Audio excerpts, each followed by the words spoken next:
went to a really, really fancy restaurant. This is not too long ago. It was a super, super fancy place in New York. It was one of the top restaurants in America. It's called Jean Georges, and it's in the Trump Building by Central Park. And the thing is, like, I'm certainly a lot better at it now, but I've always had this problem, this self-consciousness when I'm in a fancy place or like flying first class or something, where I get kind of uncomfortable and just assume everybody's looking at me like, you know, I won some sort of contest or something.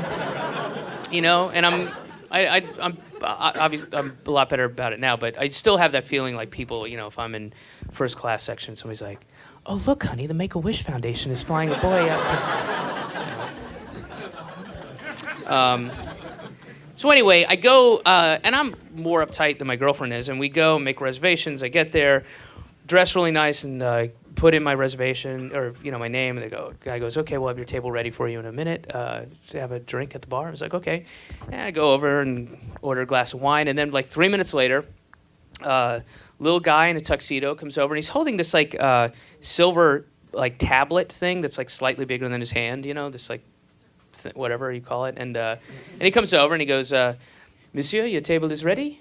And I was like, oh, okay, but I don't know what the tablet is about, you know, the silver thing. And I'm like, and I'm thinking like, am I supposed to tip him? Or that's kind of garish, right? You don't do that, right? And so I'm like, and now like every second that passes, I don't know what the fuck I'm supposed to do, and I'm like really starting to get really self-conscious. Like, you know, he's just standing there. I'm like, do I reach for it? I mean, do I insert it into the table? Is that how the table starts, or what?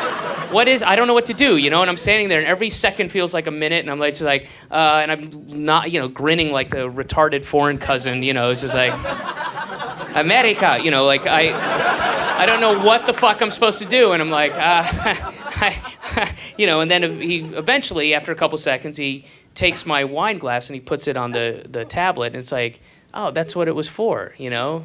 And the wine glass was just, it was doing fine in my hand. I had no problem with it. I didn't, you know, there was no, you know, there was no danger of me going, "Fuck you, bitch," you know, like that's,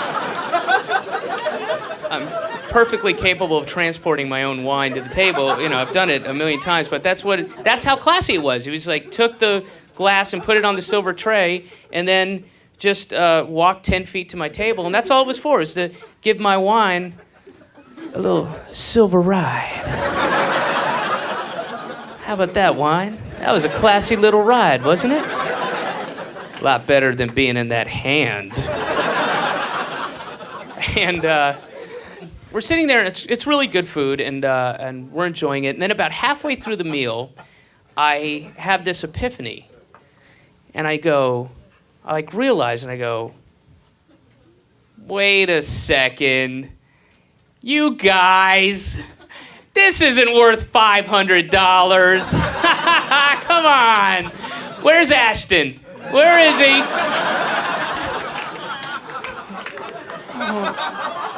You know, and no, but it was good and everything, but then at the very end of the meal, you get the dessert. And there's every course, there's like 7 courses, and each course is like 3 things in the course. And then we get the very grand finale. And the dessert thing is this big, hand-carved, like chocolate mountain thing. And then on the top of the chocolate is a real sheet of real gold. Exactly. Yeah. Tasteless, odorless gold. To eat. And I thought, wow, man, if that isn't the ultimate fuck you to poor people, I don't know what is. That is an awesome gesture of fuck you, poor people. And I started thinking about the journey that gold took to get to America, like starting in Uzbekistan and like a mountainside where some like 60-year-old guy with, making $5 a week, has got stubby little fingers and they're kind of half nubby and they're always all scarred and everything. He's crawling down this cave to, with his blasting caps and his nitroglycerin. He's trying to get, just scrape out any gold. I must make Susu her medicine money, and then, and they're like, come on, old man, get that gold out, get the dirt out, get those nuggets out. It's got to go to America. And then they load it up and they take it to the smelter. It was like some 100-year-old guy with scoliosis and missing both eyes and pockmarked from all the gold that's coming out. And he's like, come on, smelt it faster. Let's go. It's got to go to America. Make those bricks. Make those gold bricks. And then, like a bunch of, 8-year-old kids with hobbled legs, are loading it up into the freighter, Please, I hope I am free someday. And then they get the gold and it gets on the ship and they bring it all the way to America and then they shave it off and you put it on your dessert and you're like, hey, yeah, thanks a lot. Anyway, so then I closed the bond at a 4.7 merger and then, yeah. And that's so funny. What'd you say? You had to get Susu or medicine money? That's so ironic because I'm in the pharmaceutical industry. Anyway, I didn't even fucking enjoy it. Look at that. I didn't even taste it. Doesn't taste like anything. Where'd it go? I don't know. There it is, right there. You want to come get it? Come on, swim for it. That'll feed your family for a year, you poor fuck.